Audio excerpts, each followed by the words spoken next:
join us on any given day. So to those of you who are watching the live session, the recorded session, today's going to be just sort of a more of a Q&A and making sure that people understand where they need to be and maybe answering some questions about the first couple of modules, first couple of projects, getting those Edublogs set up and just getting a bit more into the details of the course. As I've mentioned before, this is my first time teaching this online, and I am using a friend's course. So, to some extent, I'm working in with specific software, specific websites or whatnot that I haven't used before too. So even a lot of the time I'll be learning along with you, although I have a fairly deep understanding of the concept, the materials and everything that's behind the details. I may not have used specifically a widget in Edublog or something, but my commitment to you is that I'll help you find out, and anything that we don't know, we'll figure out and move along. So as mentioned, it looks like just about everybody is enrolled and registered in the class and has at minimum opened up Blackboard and maybe gone to the Start Here section. Clearly, people are doing well at finding the live virtual meeting space, which is great. But for people who are watching this recording and maybe just couldn't find it, I'll share my screen and just make sure that we all know where we're supposed to be and where we're going. So I'm just going to share this screen for now, and it's going to look like we're going down a bit of a wormhole, I think, in a second. There it is. Recursion. So I'll just go to the website for screen. And this over here. So you can see a website. I'm going to go to our Communications Media Blackboard, and most people were able to figure out that the virtual meeting space is in this particular link here. And there's also a live session calendar. So right now, the live session calendar just has the first 5 or 6 days up there because we're still sorting out our room situation here. And then it's got this little, shows you where to click and what to click on to get in. This one's for computer science, but it doesn't matter. The process is exactly the same, and also how to access recordings. I usually put the recordings right inside the content, so they will be inside the learning. They'll be inside the learning modules area as well, but you can also access all of the live recordings sort of in once by doing it with this second method down here. All right, I won't dwell on that too much because if you're in the live session right now, you already figured this stuff out, and you've seen the first couple of calendar dates. And to get in, just click on virtual meeting space, should show you the options. Now, some people put in multiple sessions for each day. I usually just keep this one. So this one's going to be the one all year long. And as soon as you click into this, gives you this option, join course room. And then if you click the join the course room, that's where you get into the, well, give me an error because I'm already in the course room, but I think you get the idea. When you click on the join, it gets you to the right spot. Okay, so are there any questions about that so far?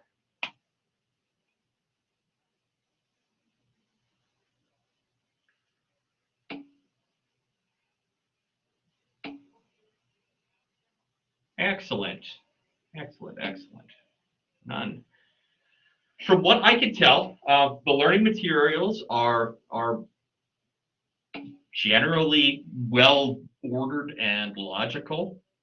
The person who taught this course before me believes in sort of like baby steps for the smaller details, and then creativity on your end for some of the bigger projects with a lot of choice in if not necessarily the media that you use for something, what you do it on, the theme and whatnot. So although there's a lot of assignments in this class, a lot of them are micro assignments, more or less completion.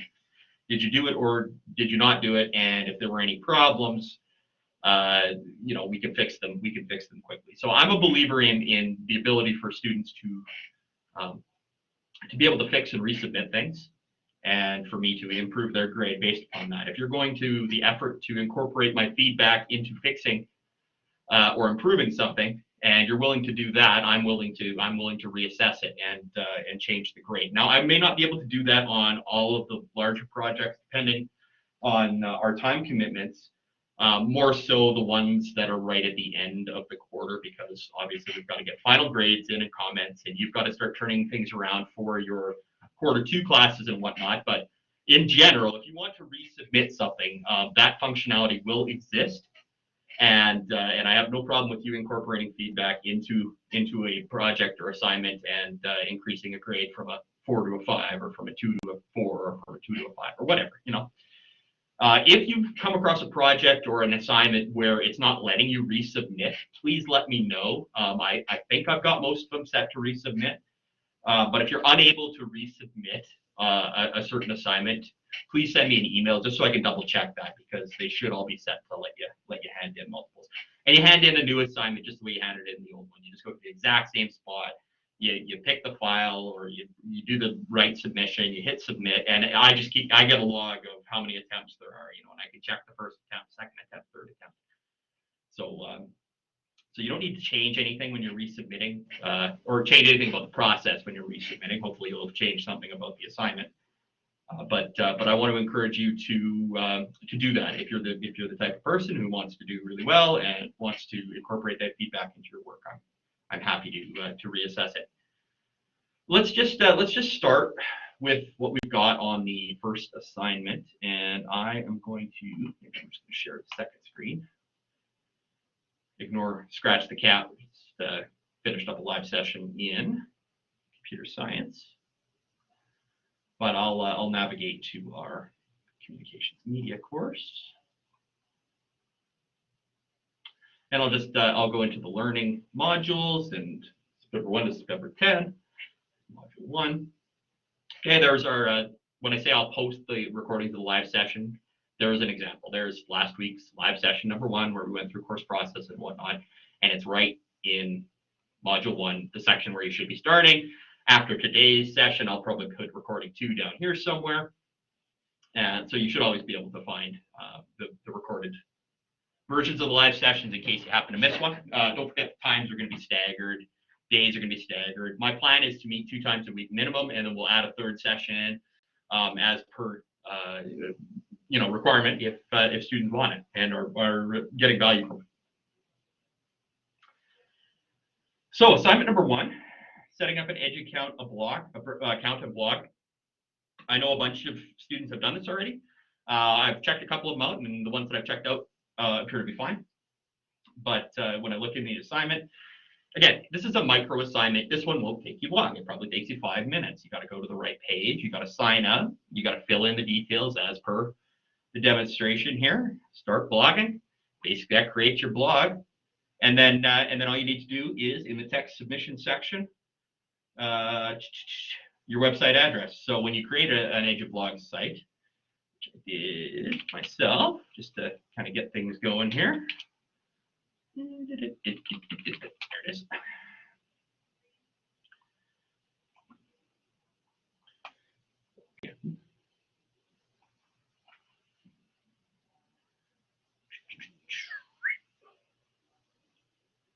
Okay, so this is in the picking theme section. Mine's already created. So I created my profile, created my blog, and then I can view my blog at any point. Go to my dashboard. I think dashboard is where most people start out here. And then I've just got one message. You can make posts, you can see posts, you can edit posts, you can change the appearance, and there's probably links in here, but if you just go to the main, in my case, dunbarbr.edublogs.org, it should show you what it looks like. It's not great right now. I've got some contrast issues with this color up here, but I managed to create a title. I managed to create a first post. I've got a theme picked out for this thing. I put in my own picture. So that's a later one, but the default theme that I selected for this one was it's called Blog 16, but it didn't originally come with this picture. I actually took a picture from somewhere else and put it into the background, changed the color of my title. That's really all I've done with the thing so far, but I will continue to play with it.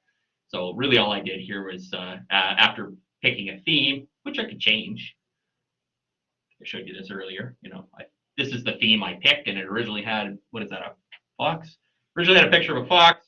I changed the picture to something that was a little bit more appropriate, but I could have picked any of these other setups.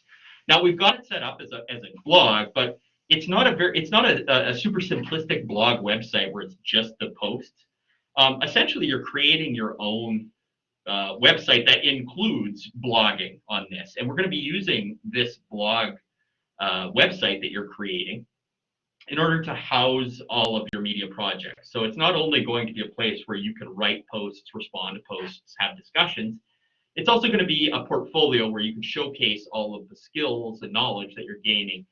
And that's really handy if you want to go anywhere in communications media in any industry, whether you're going into television or radio or graphic design or website development or news or political media. When you're trying to get a job or establish yourself in the industry, everybody's going to be looking for your portfolio. They want to see the media project you've done. Almost nobody gets hired in a media industry, particularly larger companies, without having demonstrated that they have these skills. And the only way to demonstrate these skills is to show them the final product. Here's something I've done with special effects, and here's something I've done, in an audio sense with lots of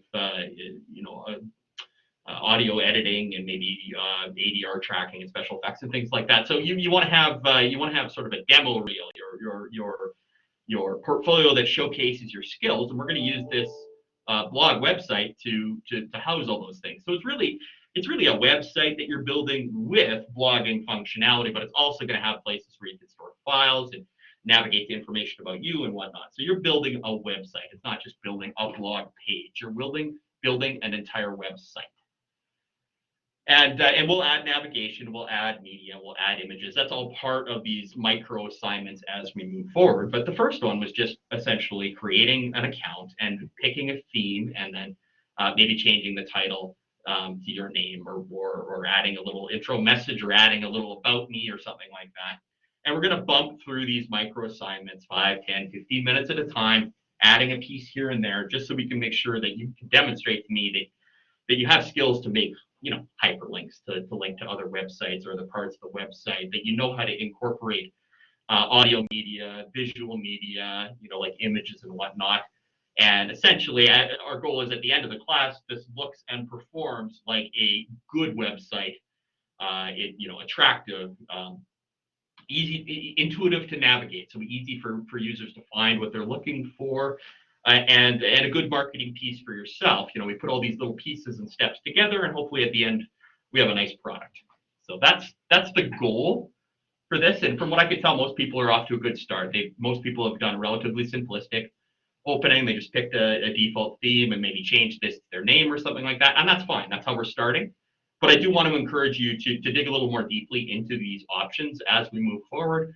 And pick something that suits you, and change, images and media so that it suits you, so that it reflects your personality, reflects what you've learned, and let's just continue to refine this and make it look good. For instance, I pointed it out twice already.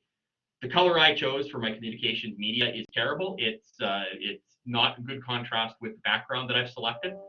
So I've got to find a way to make that look better, and I can change the color of this text.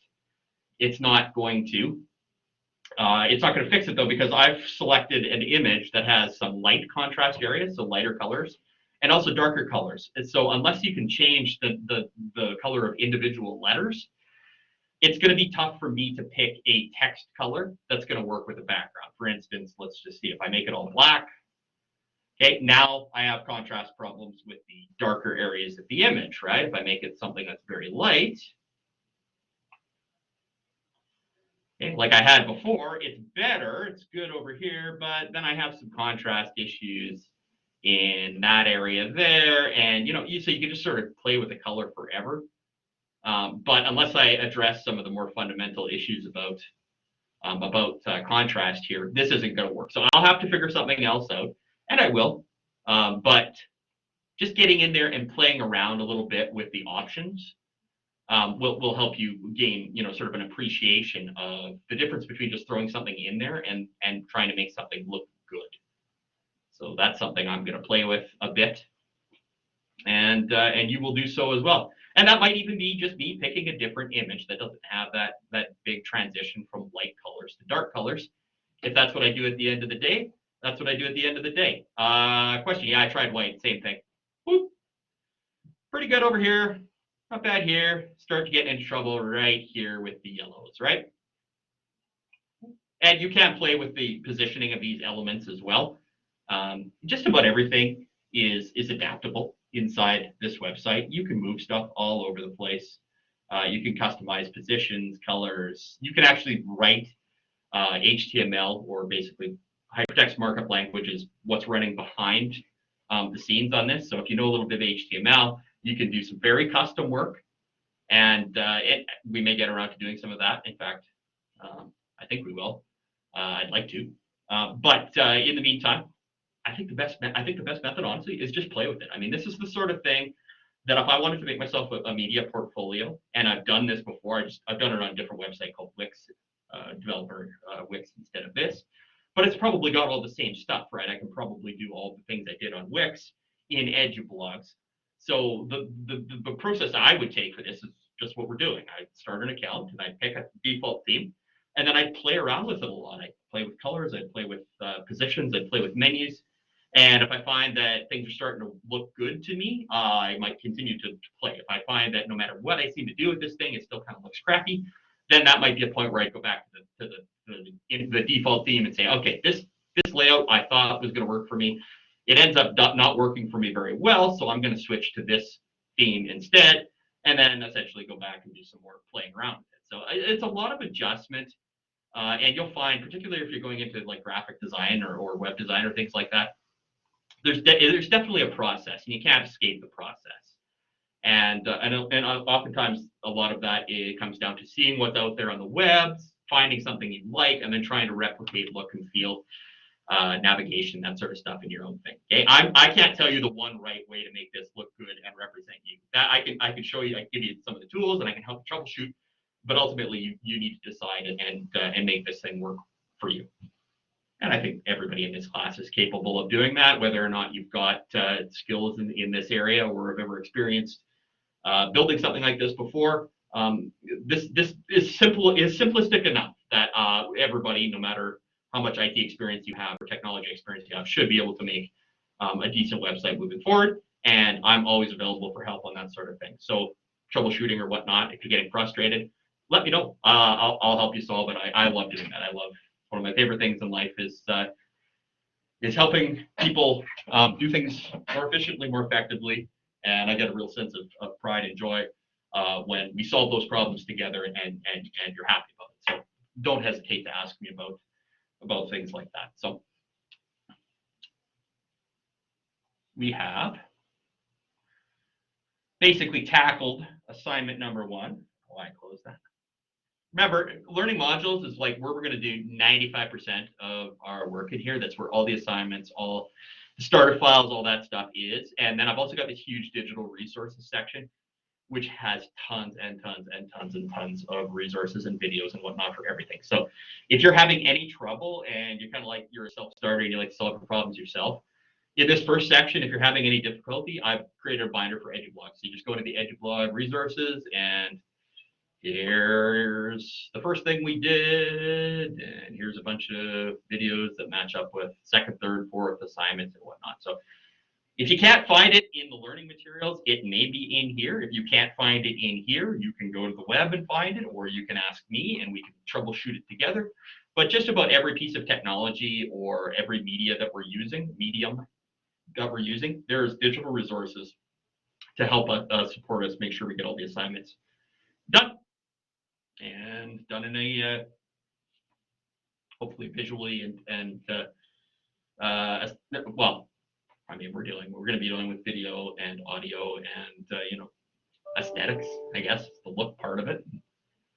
But multiple media is what we're going for, and we're starting with interactive media so that we have a place to store our project and interact with others, whether it be me or fans or people who are in your working group, colleagues, that sort of thing. I mean, we have to be able to communicate with people in today's day and age. You don't just sit in a closet studio, build stuff, put it out there, and have it be successful. I mean, you have to manage the process as well, and that's just the way the game works nowadays in this era of essentially unlimited access to information and communication and people. So that was A1, create your Edublog. A2, choose a theme. Okay, we already talked about that.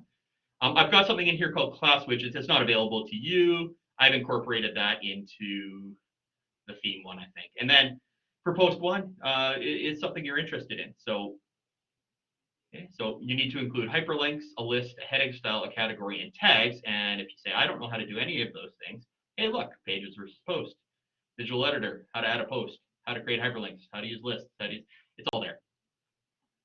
It's all there, and it's baby steps right now, and we're chipping away at it. So even though there's 31 assignments, up to A31, at least half of them are little chip through assignments like this. And I want to make sure that we can get through as many of these little things as soon as possible to give you time for the more creative outlets, the larger assignments. Just to reiterate from the last live session, I have set up the course calendar in what I think is a reasonable progression for us to get from the start to the end, which is non-negotiable. That's what the provincial government and Ministry of Education insists that we cover, and how we cover it is up to me and to some extent you. But we do need to do all those things, so I've tried to organize them in that class calendar in a way that I think is a reasonable amount of time for each. And it looks crowded, and it is crowded, but don't forget, we're expected to spend 2 hours on this course every day, and that's a lot of time. So in 10 hours a week, it's really 2 weeks worth of work in 1 week. If we compare it to the way school was before quarters and quints and all that. So I'm just going to go back into the learning modules section here, and what did I want to do? Oh, I wanted to point once again to the course calendar because I just referred to it. This is essentially the course outline. Okay, course outline, and a downloadable copy of the outline. And I see I don't have the calendar linked in there, so I'll just flip back out and see if I put it in here. Did not, so that must mean it's in the start area. Oh, no, I have a link for it. Sorry, I forgot I put a link in there for course information and calendar. So when I'm referring to the course calendar, which is, I think, probably the most important document in this course, I've recommended that students just print it off and use it as a checklist, tape it to the wall, put it in your binder or something like that, because it's what you're going to be able to use to tell, to keep track of what you're working on, what you should be working on, and when things are due. With 31 assignments, you're going to want to be handing things in a timely manner. I'm a little bit flexible on due dates, but the reality is if you hand a whole bunch of stuff in late at once, a month later, the feedback that I give you on it is no longer timely, and you probably move beyond the point where that feedback is of any value to you. So the benefit of handing things in on a time is that I can either tell you, you're doing this really well, keep it up, or here's some things that you need to change, and you can use that feedback to change right away so you don't do the next 3 assignments incorrectly. So it's as important for you as it is for me. You hand things in on time, I give you quick feedback, and you can actually use it as you're moving forward. Whereas if you don't hand things in on time, really it's just a mark, and the feedback I give you is largely wasted unless you decide to go back and redo all those assignments. But for your sake of mind and for your time management purposes, if you hand things on time, it's the best way to go because you can just keep getting feedback and moving forward and chipping through the calendar. If you feel like you're doing well and you're getting good marks on things, I don't mind at all that you move ahead. I've told people in my computer science 20 class, as long as you can demonstrate to me that you are understanding what you're supposed to understand and doing a good job of on all the assignments and of demonstrating your understanding and learning, there's no reason that I should slow you down. Just keep moving forward. You have access to everything. I just caution against students trying to move forward too quickly. Every year, I probably have one, at least in computer science, tries to move forward too quickly and doesn't do a very good job, and is sort of getting 30s, 40s, 50s on each assignment, but moving a week or two ahead, and that should be a pretty clear sign to you. Hey, if I'm not getting 90s on this, maybe I don't understand it as well as I need to understand it, so I should slow down and move on only when I'm really doing well on things. So I would give you the same advice. Don't just rush through it to get through it. Make sure you're doing strong work and do your best to stick to the calendar, because if you do, you know that you'll complete everything on time. And the last thing I want for you is for you to spend that last week of the course stressing out over your projects for this course, when you should be sort of shifting gears and thinking about the next quarter, and or handling work in your other class, right? I mean, you don't want to leave 30 hours worth of work to the last 3 days. It's gonna drive you insane, and it's gonna affect other areas of your life. So I know how easy it can be to procrastinate, and it's not just a teenager thing. I do it in my adult life as well, but I find if I stick to a calendar and try to plan things out in a timetable, it helps keep me a little bit more balanced and focused, and then I'm not so stressed at the end of the quarter. So it's a recommendation, but you be you and do things the way that you find work best for you. So on the calendar, again, make sure you pay attention to all the highlighted stuff. That's when things are due. And then I've also got maybe what you should be working on with regard to assignments in there as well. So, most days you'll be handing something in, which means it should already be done. And then you should also be working on the next thing. I've tried to indicate that where I can. And just one more reminder that I have certain assignments are split. So you'll notice when we get to the 14th next week, on Tuesday, the CME20s are doing one thing and the 30s are doing another. And there's an expectation that people who are taking Communications Media 30 have taken Communications Media 20. So they already know all this stuff. So I'm going to give them something else. For instance, here, A9 and A11. Here's A10 and A12. So the 20s are doing on the 15th and 16th. They're doing A9 and A10, and the 30s are doing A11 and A12. Also, it's a good chance for you to kind of make sure you're scheduled in the right class. If you've never taken CME20 and you don't specifically need a 30 credit, you should probably make sure you're registered for the 20 instead.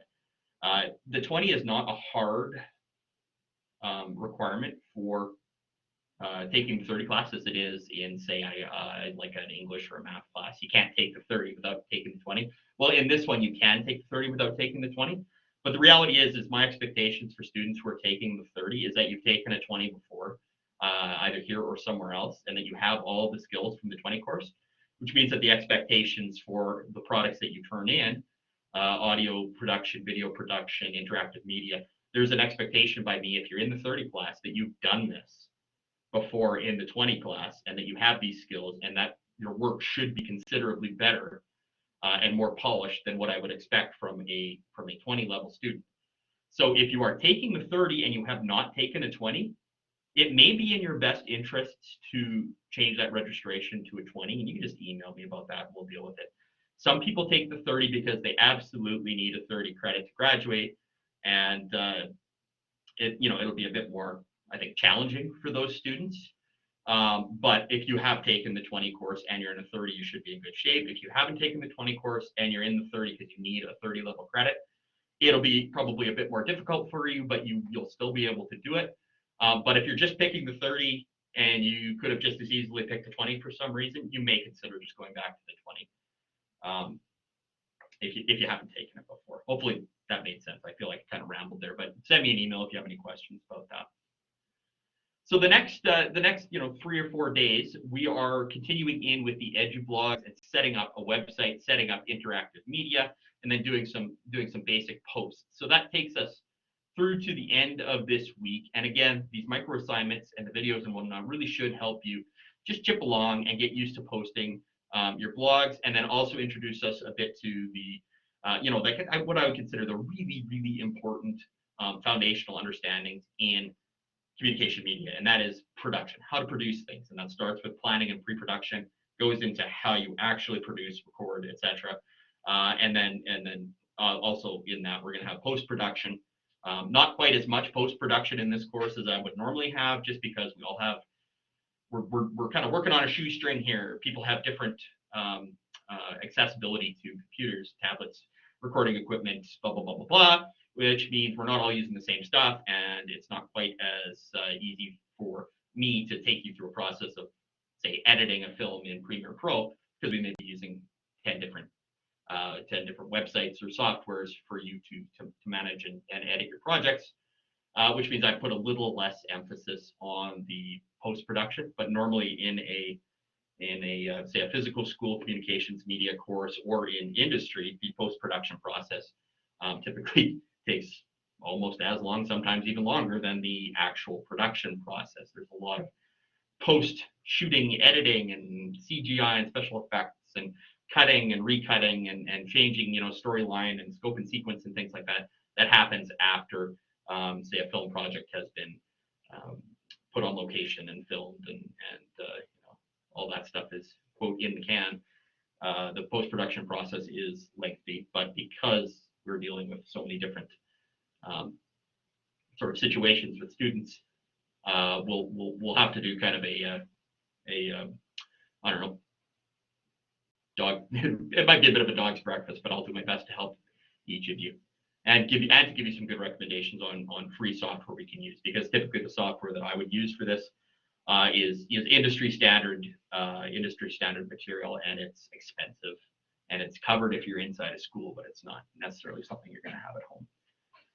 Okay, I think I've blathered on long enough about that, so I'll throw it out there right now. Are there any questions about either the first, say, 5 or 6 assignments, accessing materials, or any of the class processes? And if there aren't, I'll sign off here and leave you to your work, and just try to help continue helping people one-on-one, either in these live sessions or through email or however it works best.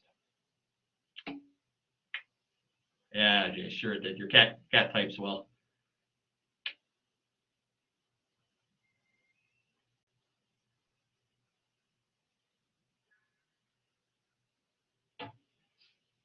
And if there's a question you forgot to ask in this live session or comes up later, again, the best way of going about problem solving for continued growth is try to solve it yourself. Use the resources that you have access to both on the site and outside of the site, and use me. So I think try to solve it first using what you have at hand, and if it's still causing a problem before frustration completely immobilizes you, make sure you're contacting me. I like to help people, but I also want to make sure that I'm helping you in a way that you're actually learning it and not just kind of me telling you what to do and it going right through you into the keyboard, because I think obviously it's most important that you understand what we're doing, how to fix it, and why we're doing it. So I didn't see or hear any other questions. Just a kitty walking on the keyboard. I will send you on your way, and thank you again for coming today. And keep an eye on the announcements page. I'll just keep posting when we're doing these live sessions, and then ultimately, I think by early next week we'll have a quarter schedule planned for all our live sessions. So that should make it a little easier to organize your time. So thanks again. Take care and have a nice day. See you, Dee. See you later.